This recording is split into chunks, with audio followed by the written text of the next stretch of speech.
Hey guys, ಎಲ್ರಿಗೂ ನನ್ನ YouTube channel ಟ್ರೈಬುಗಿಗೆ ಸ್ವಾಗತ. ಇವತ್ತಿನ ದಿವಸ ಈ ವಿಡಿಯೋದಲ್ಲಿ ನಾನು ಇಟಲಿನಲ್ಲಿ ಯಾವ ರೀತಿ ಸ್ಕಾಲರ್ಶಿಪ್ಗೆ ಅಪ್ಲೈ ಮಾಡಬೇಕು ಅನ್ನೋ ಒಂದು ಇನ್ಫಾರ್ಮೇಷನ್ನ ಕೊಡ್ತಿದ್ದೀನಿ. ಸೊ ಲಾಸ್ಟ್ ವಿಡಿಯೋದಲ್ಲಿ ನಿಮಗೆ ನಾನು ಇಟಲಿನಲ್ಲಿ ಮಾಸ್ಟರ್ಸ್ ಮಾಡಬೇಕಂದ್ರೆ ಅಪ್ಲಿಕೇಶನ್ ಪ್ರೊಸೀಜರ್ ಯಾವ ರೀತಿ ಇರುತ್ತೆ ಅಂತ ಇನ್ಫಾರ್ಮೇಷನ್ ಕೊಟ್ಟಿದ್ದೆ, ಮತ್ತು ಯಾವ ಅಪ್ಲಿಕೇಶನ್ ಡಾಕ್ಯುಮೆಂಟ್ಸ್ ಇಂಪಾರ್ಟೆಂಟು, ಮತ್ತು ಅಪ್ಲಿಕೇಶನ್ ಸ್ಟೆಪ್ಸ್ ಯಾವ ರೀತಿ ಇರುತ್ತೆ ಅಂತ ಎಕ್ಸ್ಪ್ಲೇನ್ ಮಾಡಿದ್ದೆ. ಐ ಹೋಪ್ ಈ ವಿಡಿಯೋ ಕೂಡ ನಿಮಗೆ ಇನ್ಫಾರ್ಮೇಟಿವ್ ಆಗಿರುತ್ತೆ ಅಂತ ಅನ್ಕೊಂಡಿದ್ದೀನಿ. ನೀವು ನನ್ನ ಯೂಟ್ಯೂಬ್ ಚಾನಲ್ ಟ್ರೈಬುಗಿಗ್ನ ಸಬ್ಸ್ಕ್ರೈಬ್ ಮಾಡಿಲ್ಲ ಅಂತ ಹೇಳಿದ್ರೆ ದಯವಿಟ್ಟು ಸಬ್ಸ್ಕ್ರೈಬ್ ಮಾಡಿ. ಸೊ ಮೊದಲನೇದಾಗಿ ಬರೋದು ಸ್ಕಾಲರ್ಶಿಪ್. ಸೊ ಈ ಸ್ಕಾಲರ್ಶಿಪ್ ನೀವು ಇಟಲಿನಲ್ಲಿ ಇಂಟರ್ನ್ಯಾಷನಲ್ ಸ್ಟೂಡೆಂಟ್ ಆಗಿ ತಗೋಬೇಕಂತ ಹೇಳಿದ್ರೆ ಈ ಸ್ಕಾಲರ್ಶಿಪ್ ಯಾವ ರೀತಿ ತಗೋಬೇಕು ಮತ್ತು ಈ ಸ್ಕಾಲರ್ಶಿಪ್ ಏನೇನ ಕವರ್ ಆಗುತ್ತೆ ಅನ್ನೋ ಇನ್ಫಾರ್ಮೇಷನ್ನ ನಿಮಗೆ ಮೊದಲನೇದಾಗಿ ಗೊತ್ತಾಗಬೇಕು. ಸೊ ಫಸ್ಟ್ ಬಂದು ನಿಮಗೆ ಈ ಸ್ಕಾಲರ್ಶಿಪ್ ಮುಖಾಂತರ 5200 ಯೂರೋಸ್ ಎವ್ರಿ ಇಯರ್ ಸಿಗುತ್ತೆ.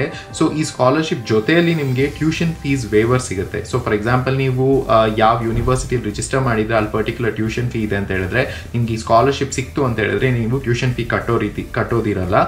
ಅದಾದ್ಮೇಲೆ ನಿಮಗೆ ಯಾವುದೇ ಯೂನಿವರ್ಸಿಟಿ ಕ್ಯಾಂಟೀನ್ಸ್ನಲ್ಲಿ ಡಿಸ್ಕೌಂಟೆಡ್ ಪ್ರೈಸು ಮತ್ತು ಡಿಸ್ಕೌಂಟೆಡ್ ಕೂಪನ್ಸ್ ಕೂಡ ಸಿಗುತ್ತೆ. ಸೊ ಅದನ್ನು ಈ ಸ್ಕಾಲರ್ಶಿಪ್ ಮುಖಾಂತರ ಯೂಸ್ ಮಾಡ್ಕೊಬೋದು. ಅದಾದಮೇಲೆ ನೀವು ಯೂನಿವರ್ಸಿಟಿ ಅಕಾಮಿಡೇಷನ್ಸ್ ಅಲ್ಲಿ ಇದ್ದೀರಾ ಅಂತ ಹೇಳಿದ್ರೆ ಆ ಅಕಾಮಿಡೇಷನ್ಸ್ಗಳಿಗೂ ಕೂಡ ಡಿಸ್ಕೌಂಟೆಡ್ ಸಿಗುತ್ತೆ, ಮತ್ತು ನಿಮಗೆ ಸಿಗೋ ಸ್ಕಾಲರ್ಶಿಪ್ನಲ್ಲಿ ಅವರು ಅದನ್ನು ಡಿಡಕ್ಟ್ ಮಾಡ್ಕೊಳ್ತಾರೆ. ಸೊ ಬಟ್ ನಿಮಗೆ ಲಿವಿಂಗ್ ಎಕ್ಸ್ಪೆನ್ಸಸ್ಗೆ ಅಂತ as I mention 5200 euros every year ಸಿಗುತ್ತೆ. ಸೊ ನೀವು 2 years ಮಾಡ್ತಾ ಇದ್ದೀರಾ ಅಂತ ಹೇಳಿದ್ರೆ 5200 ಯೂರೋಸ್ ಫಸ್ಟ್ ಇಯರ್ಗೆ, 5200 ಯೂರೋಸ್ ಸೆಕೆಂಡ್ ಇಯರ್ಗೆ ಸಿಗುತ್ತೆ. ಸೊ ಈ ಸ್ಕಾಲರ್ಶಿಪ್ಪು ನಿಮಗೆ ಅಪ್ಲೈ ಮಾಡಬೇಕು ಅಂತ ಹೇಳಿದ್ರೆ ಯಾವ ರೀತಿ ಅಪ್ಲೈ ಮಾಡ್ತೀರಾ ಮತ್ತು ಯಾವಾಗ ಅಪ್ಲೈ ಮಾಡ್ತೀರಾ?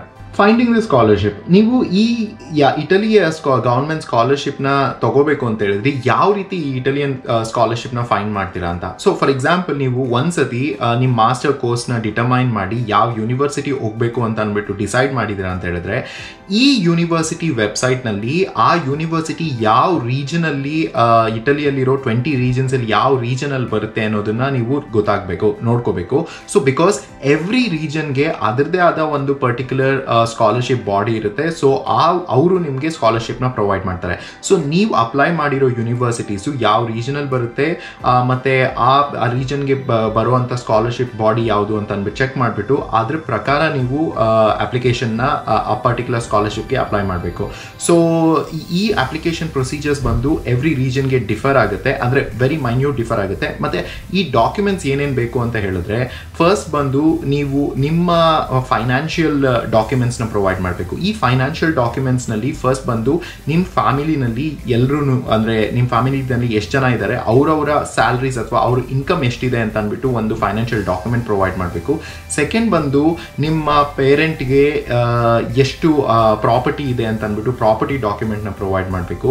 ಥರ್ಡ್ ಬಂದು ನಿಮ್ಮ ಬ್ಯಾಂಕ್ ಸ್ಟೇಟ್ಮೆಂಟ್, ಅಂದರೆ ನಿಮ್ಮ ಬ್ಯಾಂಕಲ್ಲಿ ಎಷ್ಟು ದುಡ್ಡಿದೆ ಅಂತ ಅಂದ್ಬಿಟ್ಟು ಪ್ರೊವೈಡ್ ಮಾಡಬೇಕು. ಸೊ ಈ ಇಂಪಾರ್ಟೆಂಟ್ 3 ಡಾಕ್ಯುಮೆಂಟ್ಸ್ನ ನೀವು ಪ್ರೊವೈಡ್ ಮಾಡಿದಾದ್ಮೇಲೆ ಮತ್ತು ಈ ಅಪ್ಲಿಕೇಶನ್ ಪ್ರೊಸೀಜರ್ಸ್ನ ಪರ್ಟಿಕ್ಯುಲರ್ ಸ್ಕಾಲರ್ಶಿಪ್ ಬಾಡಿ ಅಪ್ಲಿಕೇಶನ್ ಪ್ರೊಸೀಜರ್ಸ್ನ ನೀವು ಫಿಲ್ ಮಾಡಿ ಅವರು ಕೇಳಿರೋ ಇನ್ನೂ ಎಕ್ಸ್ಟ್ರಾ ಡಾಕ್ಯುಮೆಂಟ್ಸ್ ಏನೇನಿದೆ ಅಂತ ಅದನ್ನೆಲ್ಲ ಫಿಲ್ ಮಾಡಿ ಆದಮೇಲೆ ನೀವು ಇದನ್ನು ಅಪ್ಲೈ ಮಾಡ್ತೀರಾ. ಸೊ ಈ ಎಲ್ಲ ಅಪ್ಲಿಕೇಶನ್ಗೆ ಬೇಕಾಗಿರೋ ಡಾಕ್ಯುಮೆಂಟ್ಸ್ ನಿಮ್ಮ ಹತ್ರ ರೆಡಿ ಇದೆ ಅಂತ ಹೇಳಿದ್ರೆ ಯಾವ ಎಕ್ಸಾಕ್ಟ್ ಟೈಮಲ್ಲಿ ನೀವು ಈ ಸ್ಕಾಲರ್ಶಿಪ್ನ ಅಪ್ಲೈ ಮಾಡ್ತೀರಾ?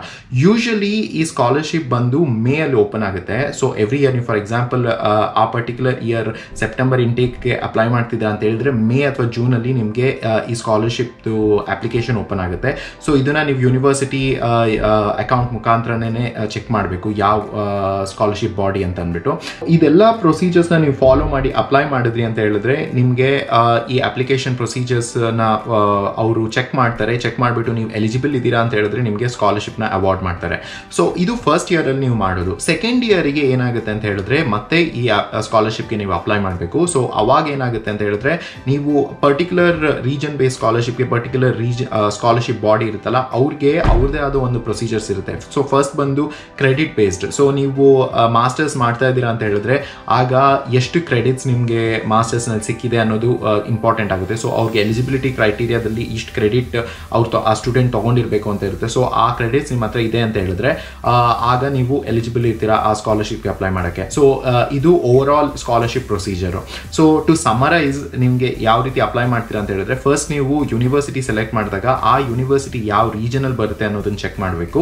ಸೊ ಯೂನಿವರ್ಸಿಟಿ ಆ ಪರ್ಟಿಕ್ಯುಲರ್ ರೀಜನಲ್ಲಿ ಇದೆ ಅಂತ ನಿಮ್ಗೆ ಗೊತ್ತಾಗಿದ್ದಾದ್ಮೇಲೆ ಆ ರೀಜನ್ಗೆ ಯಾವುದು ಸ್ಕಾಲರ್ಶಿಪ್ ಬಾಡಿ ಅಂತ ಚೆಕ್ ಮಾಡಬೇಕು. ಸೊ ನಾನು ಈ ಸ್ಕಾಲರ್ಶಿಪ್ ಬಾಡೀಸ್ ಲಿಸ್ಟ್ನ ಈ ವಿಡಿಯೋ ಡಿಸ್ಕ್ರಿಪ್ಷನಲ್ಲಿ ಕೊಟ್ಟಿರ್ತೀನಿ, ಸೊ ನಿಮಗೆ ಯೂಸ್ಫುಲ್ ಆಗುತ್ತೆ.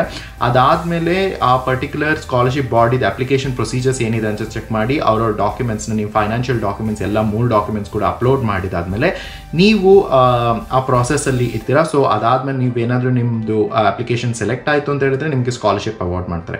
So basically you will be getting the scholarship. Tuition fee ಇರೋದಿಲ್ಲ, 5200 euros ಎವ್ರಿ ಇಯರ್ ಸಿಗುತ್ತೆ. And then discounted price on the food and canteen ಅಲ್ಲೆಲ್ಲನೂ ಸಿಗುತ್ತೆ. ಸೊ ಇದು ಓವರ್ ಆಲ್ ಇಟಲಿಯಲ್ಲಿ ಮಾಸ್ಟರ್ಸ್ ಮಾಡಬೇಕಾದ್ರೆ ಸಿಗುವಂಥ ಸ್ಕಾಲರ್ಶಿಪ್ ಡೀಟೇಲ್ಸ್. ಐ ಹೋಪ್ ಈ ವಿಡಿಯೋ ನಿಮಗೆ ಇನ್ಫಾರ್ಮೇಟಿವ್ ಆಗಿದೆ ಅಂತ ಅಂದ್ಕೊಳ್ತೀನಿ. ಮತ್ತು ಮುಂದೆ ಕೂಡ ವೀಸಾ ಯಾವ ರೀತಿ ಅಪ್ಲೈ ಮಾಡಬೇಕು ಮತ್ತು ಸ್ಟೂಡೆಂಟ್ ಎಕ್ಸ್ಪೀರಿಯನ್ಸಸ್ ಇಟಲಿನಲ್ಲಿ ಮಾಸ್ಟರ್ಸ್ ಮಾಡಬೇಕಾದ್ರೆ ಹೇಗಿರುತ್ತೆ ಅನ್ನೋ ವೀಡಿಯೋಸ್ ಮಾಡ್ತೀನಿ. ಐ ಹೋಪ್ ಅದು ಕೂಡ ನಿಮಗೆ ಹೆಲ್ಪ್ ಆಗುತ್ತೆ ಅಂತ ಅಂದ್ಕೊಂಡಿದ್ದೀನಿ. ನೀವು ನನ್ನ ಯೂಟ್ಯೂಬ್ ಚಾನಲ್ ಟ್ರಾಫಿಕ್ ಗೀಕ್ನ ಸಬ್ಸ್ಕ್ರೈಬ್ ಮಾಡಿಲ್ಲ ಅಂತ ಹೇಳಿದ್ರೆ ದಯವಿಟ್ಟು ಸಬ್ಸ್ಕ್ರೈಬ್ ಮಾಡಿ.